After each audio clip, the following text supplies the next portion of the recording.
Hello and welcome to yet another session of Inspo Vibes with SK. Today we have another interesting special guest with us who's going to talk about his dreams, his passions, what inspires him. So before we get on with our questions, I'll allow him to introduce himself. Hi everyone, I am Angad. I am a chef by profession. I just graduated college last year and I already have about 2 years worth of work experience abroad and in India. Wow, so a chef at 20, already working and been abroad. So I'm curious to know what comes to your mind when you see a whole spread of ingredients, vegetables, chicken, and all of that. What is the thought that comes to your mind? So whenever I look at food, the first thing I think of is how will it taste. Anything I look at is how can I mix these two together and make it taste good. It's always about how the food is going to taste. The entire thing started with me wanting to eat food. It went from me wanting to eat good food to me wanting to make good food for myself and then going on to making good food for everybody. Wow. So his love for food led him on this path of being a chef, and that's good to know that when he sees the ingredients, he's only imagining what he can do with it. So I'm sure, like all of us normal, regular human beings, there would be some days when you wake up super excited about the day, and there would be other days when you feel, oh man, I wish I could just crawl back under the blanket and sleep and not go to work. Do you have those days? And if you do, what inspires you on those days? Okay. So it all started with when I was during my internship in Mauritius. So before that, I had never skipped a day of work. But for the first time, when I skipped a day of work, the executive chef of that hotel used to think very highly of me and he was very disappointed. So the next day, when I went to work, he called me to his office and he asked me why I didn't come for work. I said, Chef, I just didn't feel like coming to work. And he said just one simple thing which really hit me and it has stuck with me till today is he said, my friend, 80% of success is just showing up to work. And that is what I think about every time I feel like I don't want to go to work. Is I just have to show up. The rest will happen on its own. All you have to do is show up and it will happen. Wow. Simple yet so powerful, and I would say really profound words of wisdom shared by his mentor in a way is that yes, 80% of success is just about showing up. When you show up, it shows your commitment to whatever you're doing. And if you give in to your mood swings, today I don't feel like it, it shows a very unprofessional attitude to work. So great to know that, Chef Angad. That's very nice. Other than food, what else are you passionate about and that gives you happiness? I am very passionate about bikes. Oh, Bikes give me joy all the time. I could be sitting anywhere and the moment I hear a bike going somewhere, I will always look around. Kahan hai bike? Kahan hai bike? And even if I'm not that motivated to get to work, because I ride my bike to work every day, by the time I get to work, I'm already very happy and in a good mood.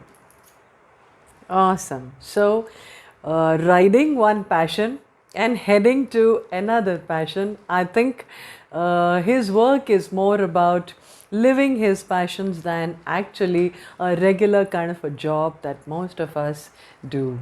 So, that could be one of the reasons that keeps him in high spirits and inspired, right? So, now I would like to ask you that. What is your inspiration when you've had a rough day at work? Things didn't go the way you wanted them to. Some customer was unhappy and made a noise about thing. You made the dish with a lot of passion, yet there wasn't a good feedback. So, what inspires you? What do you do to bounce back? Okay. This happens quite often that people usually don't like the taste of food or they've not had that dish before and they don't understand the flavors. At such times, the best you can do is probably talk to them, explain to them. And if that doesn't work, it's okay. You can't always make everybody in life happy. Somebody is always going to be disappointed and unhappy with you. It's okay. You can just accept that not everyone's going to like it and move on. right? So instead of pleasing and targeting 100% customer delight all the time, every day, which is rather a very difficult target, yeah, I think it's better to accept, have a reasonable target and say, yes, I will aim for the maximum happiness, and there would always be a one odd customer, and not allow that to impact your own positive vibes.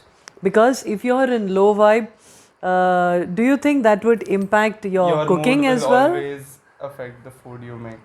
Okay. If, Has it ever happened with you that you were in a lousy mood and you cooked something and it turned out pathetic? yes. Would you like to tell us a little more about it? It was very recently that I had a bad day at work. Mm-hmm. I had a disagreement with the chef, and then later at night, the chef had ordered some food for himself to his house, Mm-hmm. and I was not in a good mood. So, even though I made the dish exactly the way he taught us to, it did not taste good, and that's what he told me the next day. And from there, I have understood that no matter what happens when you pick up a pan to cook something, you need to make sure that you're in the right mindset to cook good food. Wow. I think the same can be applied to our lives in general, especially to all the women who cook and the men also who get into their home kitchen. It's very important to feel positive, to feel the joy when you go into the kitchen to cook. And I remember my grandmother also used to say the same thing, that you know what, when you start making food for your family every morning, you must start with a smile on your face and Satnam Vaheguru coming out from your lips. Then your food will never taste bad and you will never run out of food. There will always be enough for everyone on the table. So, yeah, I kind of, your thought resonates with me as well, and what my grandmother had shared with me when I was growing up. And now I would like to ask you, what do you see for yourself in the future? Do you look at your career as a passion, as a job? Do you see yourself living that all your life, or you have some other dreams too that you would like to live? What do you see for yourself in the long future? I don't see myself doing a job for a very long part of my life. Mm-hmm. Maybe for a few years until I learn enough and I gain enough knowledge to start my own business. I would like to start my own restaurant and serve food that I like and I would like to eat. But other than that, my goal in life is very simple, that even if I don't earn enough money, even if I don't do very great things, in the end, as long as I'm happy doing whatever I'm doing, it doesn't matter what I'm doing. I just need to be happy doing whatever it is. Okay. So, couple of things that I would like to highlight and reiterate once again from this is: one, keep your goals simple; two, focus on happiness within rather than material, comforts like X figure of bank balance and salary and a fancy car and house and the works. So keep your goals simple, keep your goals within yourself, and it's not about what you are doing, it's about what do you feel when you do it and how do you feel when you are working. It may be your own work, it may be a simple job, it may be an entrepreneurship, doesn't matter. What you're doing, if it makes sense to you, bring some sense of joy to you, that's what I think is most important. Wow.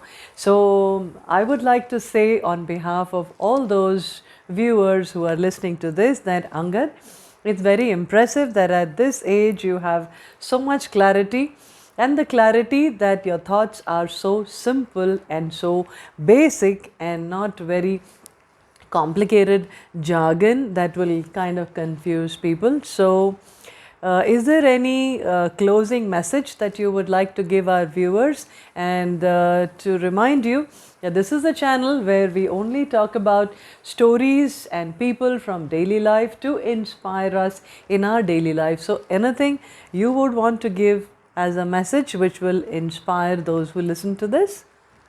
I would just like to repeat what my chef had told me, which is 80% of success is just showing up to work.